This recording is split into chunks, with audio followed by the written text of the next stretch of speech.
AP శాసనసభ, లోక్సభ ఎన్నికలకు YCP అభ్యర్థులు రెండో జాబితా ప్రకటనతో వైసీపీలో అసమ్మతి సెగలు జ్వాలలయ్యాయి. పెను మంటలుగా మారుతున్నాయి.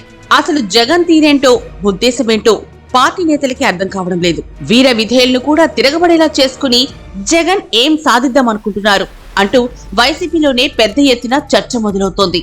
విజయవాడ సెంట్రల్ ఎమ్మెల్యే మల్లాది విష్ణుని పక్కన పెట్టి ఆ స్థానాన్ని వెల్లంపల్లి శ్రీనివాస్ కు కేటాయించడం ద్వారా జగన్ అటు మల్లాదిని, ఇటు వెల్లంపల్లిని దూరం చేసుకున్నట్టే అంటున్నారు. ఇప్పటికే మల్లాది విష్ణు అనుచరులు జగన్ నిర్ణయానికి వ్యతిరేకంగా పెద్ద ఎత్తున నిరసనలు తెలుపుతున్నారు. ఇక మల్లాది కూడా షర్మిల వెంట నడిచేందుకు, అంటే కాంగ్రెస్ గూటికి చేరిపోవడానికి డిసైడ్ అయిపోయారని చెప్తున్నారు. ఇప్పటికే తన అనుచరులతో వరుస భేటీలు, ఆత్మీయ సమ్మేళనాలు జరిపిన మల్లాది విష్ణు పార్టీ మారే విషయమై వారితో చర్చించారు. వైఎస్ షర్మిల ఎలాగో ఏపీ కాంగ్రెస్ తలుపులు తెరవబోతున్నారు కనుక దానిలోకి జంప్ అయితే మంచిది అని విష్ణు భావిస్తున్నారని అంటున్నారు.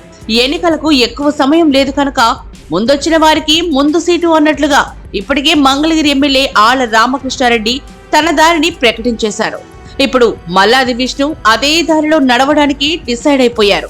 పరిశీలకుల విశ్లేషణల మేరకు జగన్ టికెట్లు నిరాకరించిన వారు, నియోజకవర్గాలు మార్చిన వారిలో అత్యధికులు అదే దారిలో నడిచే అవకాశం ఉంది. ఈ పరిణామం కాంగ్రెస్ కు ఏ మేరకు లాభిస్తుందో తెలియదు, కానీ నైతికంగా జగన్ పార్టీని ఇంకా బలహీనం చేస్తుందని అంటున్నారు. ఇక విజయవాడ వెస్ట్ నుంచి విజయవాడ ఈస్ట్ కు మార్చడంతో వెల్లంపల్లి కూడా తీవ్ర అసంతృప్తిగా ఉన్నారు. ఇంతకాలం విజయవాడ ఈస్ట్ లో పనిచేస్తూ పట్టు సాధించుకున్నామని భావిస్తున్న వెల్లంపల్లి తన సీటును మార్చడంపై తీవ్ర అసంతృప్తితో ఉన్నారంటున్నారు. విజయవాడ సెంట్రల్ నుంచి పోటీ అంటే ఓటమేనని భావిస్తున్నారు. ఈ విషయంలో అధినేతను కలిసి మాట్లాడేందుకు తాడేపల్లి వెళ్లారు కూడా. అక్కడ ఏం జరిగింది అనేది తెలియదు, కానీ జగన్ తన నిర్ణయాన్ని మార్చుకోవడానికి ససేమిరా అన్నారని పార్టీ శ్రేణులు చెప్తున్నాయి. ఇక ఒంగోలు విషయానికి వస్తే తన పంతం నెగ్గించుకున్నానని, ఒంగోలు నుంచే బరిలోకి దిగుతారని ధీమాగా ప్రకటించిన ఆయనకు పార్టీ అధినేత షాక్ ఇచ్చేందుకే రెడీ అయిపోయారని అంటున్నారు. బాలినేనికి ఒంగోలు టికెట్ ఇచ్చే అవకాశం లేదని, ఇప్పటికే ఆయనకు ఆ విషయాన్ని జగన్ తేల్చి చెప్పారని, ఆయన్ను గిద్దలూరు నుంచి బరిలోకి దింపాలని జగన్ భావిస్తున్నారని చెప్తున్నారు. ఈ మేరకు ఇప్పటికే పార్టీ పెద్దల నుంచి ఆయనకు ఫోన్ ద్వారా సమాచారం అందిందని చెప్తున్నారు.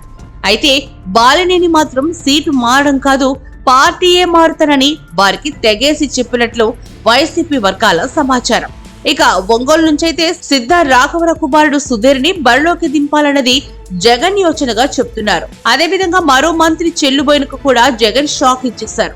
ఆయన్ను ఉమ్మడి తూర్పుగోదావరి జిల్లా రామచంద్రపురం నుంచి కూడా రాజమండ్రి రూరల్ నుంచి పోటీ చేయాలంటూ పంపేశారు. అలాగే రామచంద్రపురం నుంచి మాజీ మంత్రి పిల్లి సుభాష్ చంద్రబోస్ కుమారుడు పిల్లి సూర్యప్రకాష్ ను నిలబెట్టాలని నిర్ణయించారు. దీంతో చెల్లుబోయిన వేణుగోపాల్ కూడా తీవ్ర అసంతృప్తితో ఉన్నారు. ఇక జగన్ భజనలో ఆరితేరి తన గుడ్డు సిద్ధాంతంతో బ్రహ్మాండమైన గుర్తింపు పొందిన మంత్రి గుడివాడ అమర్నాథ్ కూడా ఇప్పుడు తీవ్ర అసంతృప్తితో ఉన్నారట. ఆయన ప్రాతినిధ్యం వహిస్తున్న అనకాపల్లి నుంచి మరోసారి బరిలోకి దిగే అవకాశం లేదని జగన్ స్పష్టం చేసేయడంతో ఆయన బహిరంగంగానే బోరుమన్నారు.